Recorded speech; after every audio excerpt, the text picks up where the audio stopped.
Subscribe कीजिए learn triple E channel को और प्रेस कीजिए इस बेल आइकॉन को ताकि आप देख सकें लेटेस्ट वीडियो सबसे पहले। हेलो दोस्तों, लर्न ट्रिपल ई चैनल पर आपका एक बार फिर से स्वागत है। मैं हूं आपका दोस्त जगदीश जोशी। दोस्तों, ये एक रिक्वेस्टेड वीडियो है जो कि अजय सिंह जी ने हमसे पूछा था कि मैं एक ऑक्सिलरी कॉन्डक्टर के बारे में डिटेल में उनको बताऊं। तो ये एक अच्छा टॉपिक है। कॉन्डक्टर के बारे में मैंने एक वीडियो बनाया था जिसमें मैंने आपको कॉन्डक्टर के वर्किंग प्रिंसिपल, उसके कनेक्शन और कॉन्डक्टर को हम कहाँ पे यूज़ करते हैं वो सब मैंने आपको बताया था।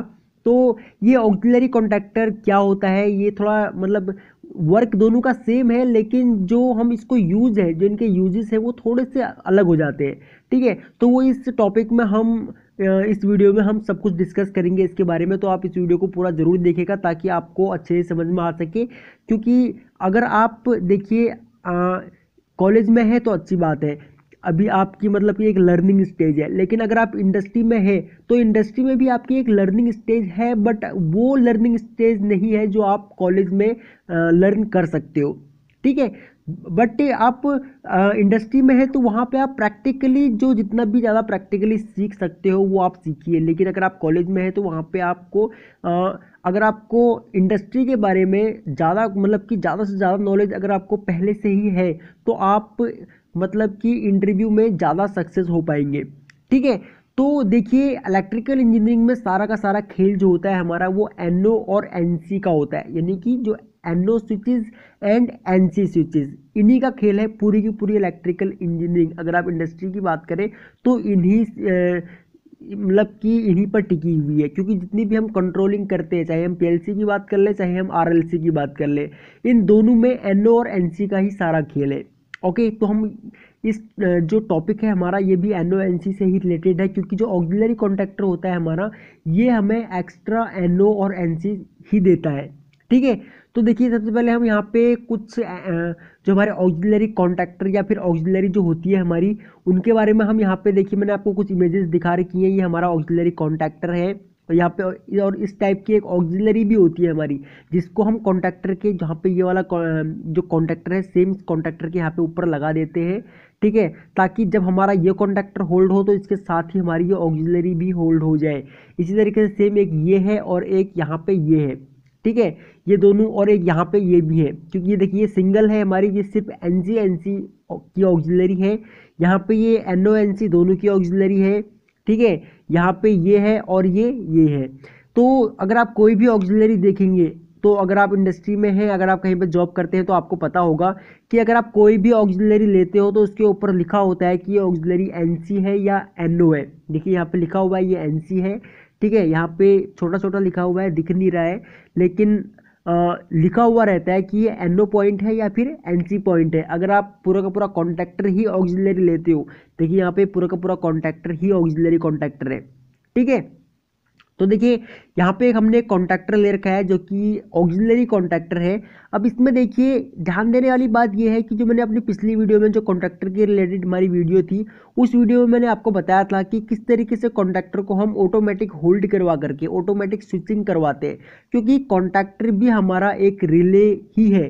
ठीक है, वो भी रिले की तरह ही काम करता है। अगर हम किसी रिले की कॉइल को सप्लाई दें तो वो रिले भी हमारा एनओ और एनसी ही बनाता है। ठीक है, यानी कि वो भी स्विचिंग कर रहा है हमारा रिले। सेम इसी तरीके से कॉन्टैक्टर जो है हमारा, कॉन्टैक्टर को भी हम इसकी कॉइल को सप्लाई दे करके हम इसको होल्ड करवाते हैं और होल्ड करवाने के बाद सेम ये भी एनओ और एनसी बनाता है।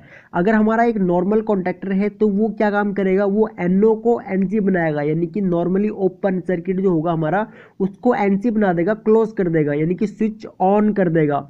ठीक है, जो हमारा नॉर्मल कॉन्टैक्टर होगा जिनको हम अपने पावर के लिए यूज़ करते हैं। लेकिन जो ऑक्सिलरी कॉन्टैक्टर होता है उसको हम सिर्फ एनओ और एनसी के लिए ही यूज़ करते हैं। अब मान लीजिए हमें मान लीजिए ये एक कॉन्टैक्टर है और ये होल्ड है। हम चाहते हैं कि जब ये कॉन्टैक्टर होल्ड हो तभी हमारा 10 कॉन्टैक्टर और होल्ड हो।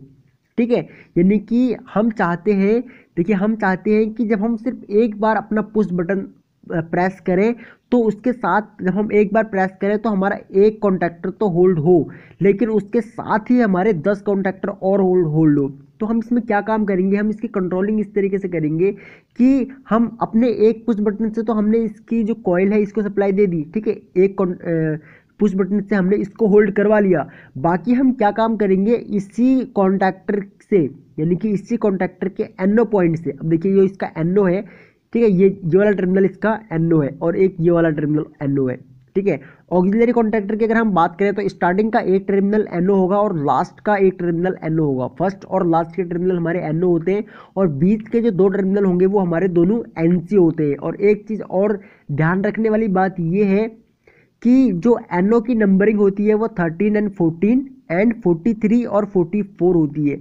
ये चीज़ आप ध्यान में रखिएगा, क्योंकि 13, 14 और 43 और 44 हमारी जो NO की इसकी नंबरिंग होती है, और NC की नंबरिंग हमारी होती है 21 और 22। ये वाला टर्मिनल हमारा NC है और ये 31 और 32 ये वाला टर्मिनल भी हमारा NC है। यानी कि इसने स्विच को यहाँ पे ऑन कर रखा है यहाँ पे, लेकिन यहाँ पे हमारा स्विच ऑफ है, ठीक है। अब ये जो स्विच ऑफ है ये ऑन कब होगा, जब ये कॉन्टैक्टर होल्ड होगा तो हमारा ये वाला टर्मिनल हमारा ऑन हो जाएगा, ये दोनों ऑन हो जाएंगे और ये दोनों ऑफ हो जाएंगे। तो बात हो रही थी कि हम मतलब किस तरीके से अपना एक कॉन्टैक्टर से 10 कॉन्टैक्टरों को होल्ड करवा सकते हैं। तो यहाँ पे अगर हम एक बार स्विच प्रेस करेंगे तो हम उसके बाद क्या काम करेंगे, इसके NO से, अब देखिए इसके NO से हम बाकी के 10 जो हमारे कॉन्टैक्टर है उन कॉन्टैक्टरों को होल्ड करवा लेंगे। या फिर आप इस तरीके से कर सकते हैं कि हम एक कॉन्टैक्टर से, यानी कि हम अपना जो हमारा यहाँ पे एक पुश बटन है, इस पुश बटन से हम यहाँ पे, अब मान लीजिए यहाँ पे हमको 4 NO मिल रहे हैं, ठीक है। अब देखिए जो हमारे कॉन्टैक्टर होते हैं ऑक्सिलरी कॉन्टैक्टर, वो या तो आप उन्हें 4 के 4 टर्मिनल सारे NO ले लीजिए, 4 के 4 टर्मिनल आप NC ले लीजिए, या फिर 2 NO और 2 NC वाला ऑक्सिलरी कॉन्टैक्टर ले लीजिए। तो हम यहाँ पे क्या काम करेंगे, हम यहाँ पे अगर हमें एक स्विच से 10 कॉन्टैक्टर होल्ड करवाने हैं तो हम यहाँ पे क्या काम करेंगे, हम यहाँ पे एक ऑक्सिलरी कॉन्टैक्टर लेंगे जिसके 4 टर्मिनल, यहाँ पे देखिए 4 टर्मिनल सिर्फ NO ही NO होंगे, सारे टर्मिनल यहाँ पे हमारे NO होंगे। उसके बाद हम क्या काम करेंगे, एक ऑक्सिलरी और ले लेंगे, यहाँ पे देखिए एक ऑक्सिलरी और ले लेंगे इस टाइप की, और इस वाली ऑक्सिलरी को हम यहाँ पे इस कॉन्टैक्टर के यहाँ पे लगा लेंगे।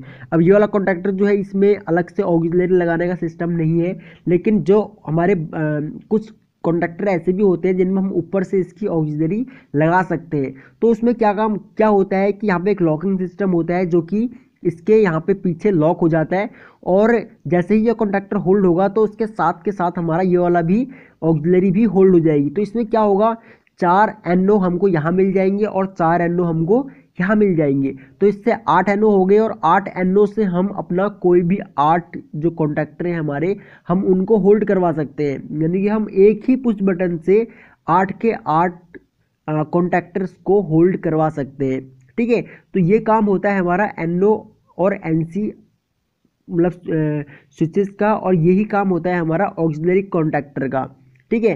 क्योंकि जहाँ पे भी हमको ज़्यादा NO और ज़्यादा NC चाहिए होते हैं वहाँ पे हम अपना ऑक्सिलरी कॉन्टैक्टर ही यूज़ करते हैं, या फिर ऑक्सिलरी कॉन्टैक्टर यूज़ करेंगे, या फिर हम सिर्फ ऑक्सिलरी यूज़ करेंगे। ये हमारी सिर्फ ऑक्सिलरी है, ठीक है, ये ऑक्सिलरी है। ये कहाँ पे लगती है, ये इन कॉन्टैक्टर्स के ऊपर लगती है, ठीक है।